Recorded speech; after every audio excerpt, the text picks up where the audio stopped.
बिस्मिल्लाहिर्रहमानिर्रहीम। الدرس التاسع والثلاثون يتعلق بالمراسلة. نحن أخذنا قبل ذلك الوصف بنوعيه، أخذنا الوصف بنوعيه، وصف الأماكن ووصف الأشخاص، وها نحن الآن نبدأ بالمراسلة. المراسلة هي وسيلة من وسائل التواصل والترابط بين البشر قديما وحديثا.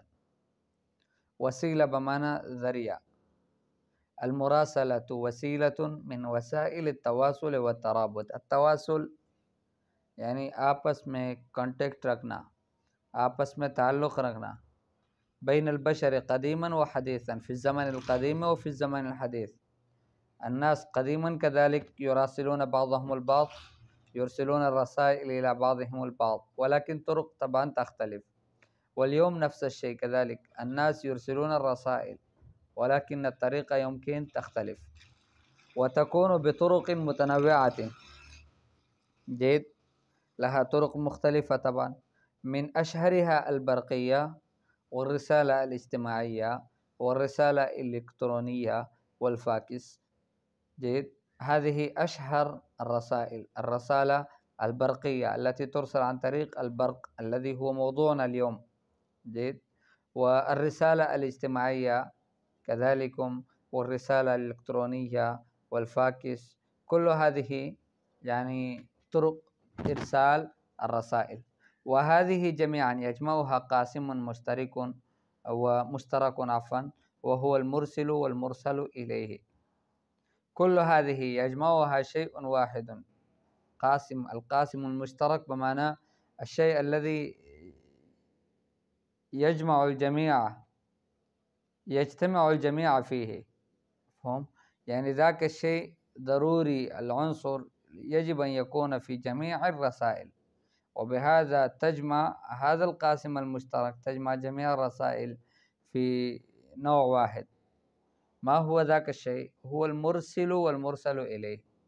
أي رسالة لابد من المرسل فيها ومن المرسल इलेह। कोई भेजने वाला होगा पैगाम का, और कोई पैगाम को वसूल करने वाला होगा कि जिसके पास वो रिसाला भेजा जा रहा है।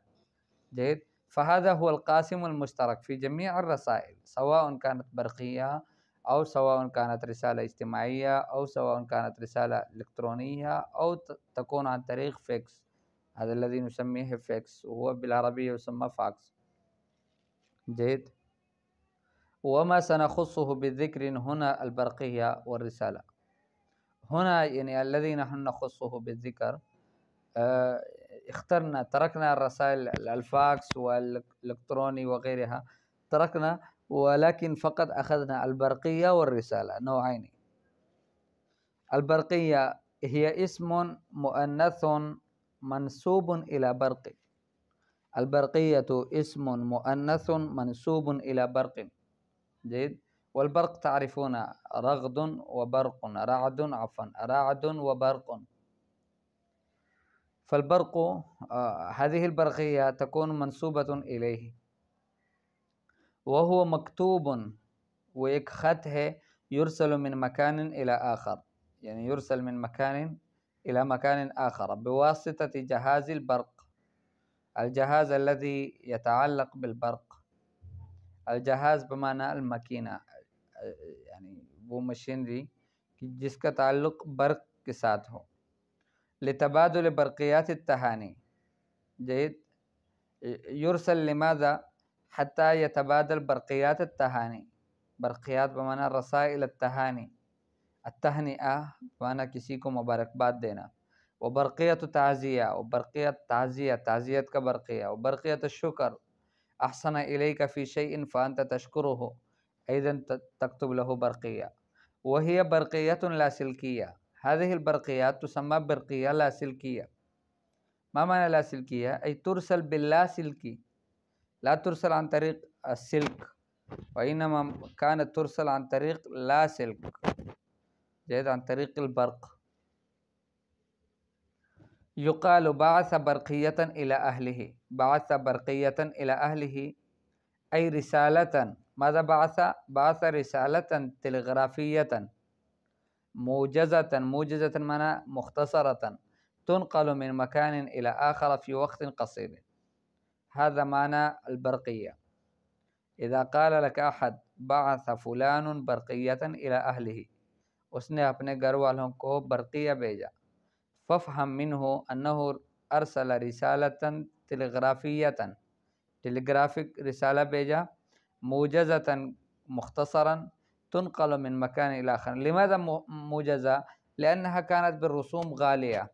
جيد. في الزمن القديم أستاذنا حفظه الله تعالى ورعاه الذي يدرسنا هذا الإنشاء ويذكر يقول كنا نذهب قبل 30 سنة، قال كنا نذهب من هنا إلى صدر، هنالك كان مكان واحد، من هنا كان يرسل، كانت تأتي البرقية ومن هنا يمكن أن ترد عليه، ولكن كل حرف كان لا أدري بكم من النقود، يعني في ذاك الزمن كان غالي إلى الغاية.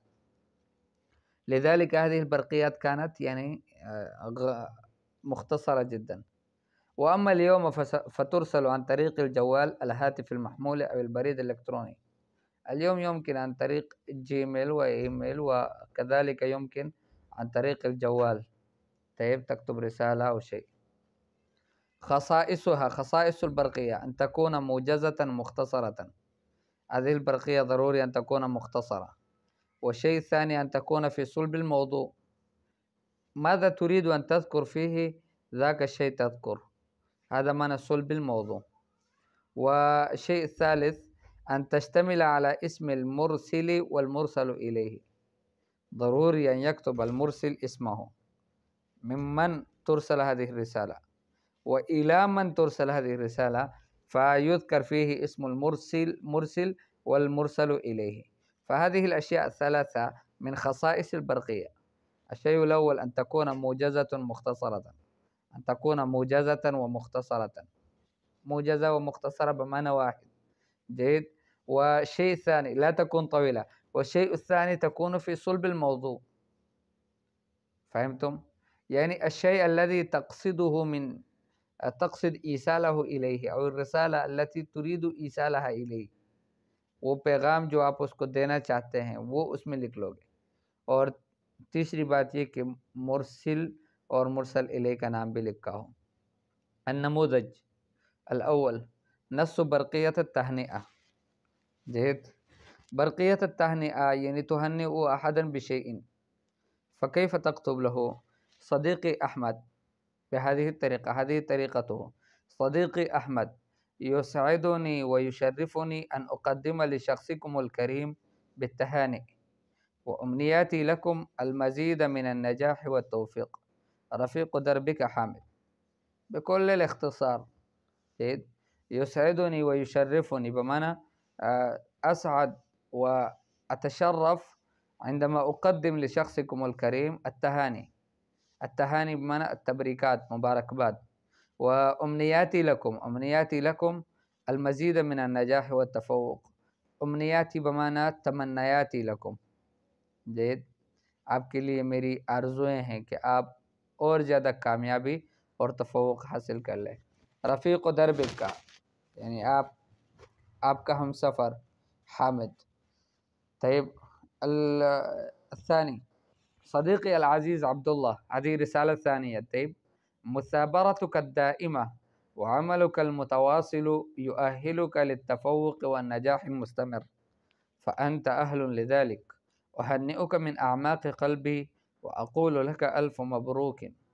صديقك عبد الودود الذي لا ينساك. مثابرتك الدائمة، مثابرتك الدائمة بمعنى يعني القيام بالعمل بصورة مستمرة، هذا معنى المثابرة. إنسان يعني يجتهد ليل نهار، معناه مثابر هذا. فمثابرتك الدائمة وعملك المتواصل، أنك تعمل ليل نهار، يؤهلك بمعنى يعدك للتفوق والنجاح المستمر. يعني هذه المثابرة الدائمة والعمل الدؤوب، العمل يعني المتواصل، كل هذه الأشياء يؤهلك للتفوق والنجاح المستمر। حتى यानी ये आपको इसकी अहलियत देता है, माना अहल बनाता है लित्तफ़व्वुक़ है, हक़दार बनाता है आपको तफ़व्वुक़ और नजाह का। अत्तफ़व्वुक़ हुआ सबसे ऊपर आना, यानी पोजीशन लेना, व नजाह अलमुस्तमिर, फ़अंत अहलुन लिज़ालिक, अंत तस्तहिक़्क़ु हाज़ा, उहन्निउका मिन अअमाक़ि क़ल्बी व अक़ूलु लका अल्फ़ मबरूकिन। तय्यब, अल-अख़ व सदीक़ हामिद, लक़द असअदतना बिनजाहिक व तफ़व्वुक़िका फ़लक कुल्लु तहानी वल उमनियाति लिमज़ीद मिन नजाह। जयद, लक़द असअदतना बिनजाहिक, अफ़रहतना बिनजाहिक व तफ़व्वुक़िका, अन्नका निल्त शरफ़ अल-अव्वल अव अल-सानी अव अल-सालिस, फ़लक कुल्लु तहानी वल उमनियात लिमज़ीद मिन नजाह। नुरीद लका यानी नतमन्ना मिनका अल-मज़ीद मिन नजाह, अन्नका तंजह अक्सर, व कज़ालिक यानी कुल्ल कलिमात कलिमात अत-तहानी नुक़द्दिमुहा इलैक। जयद, यकफ़ी हाज़िही अस-सलासा व इंशाअल्लाह सनाख़ुज़ अल-मज़ीद फ़ी अद-दर्स अल-मुक़बिल।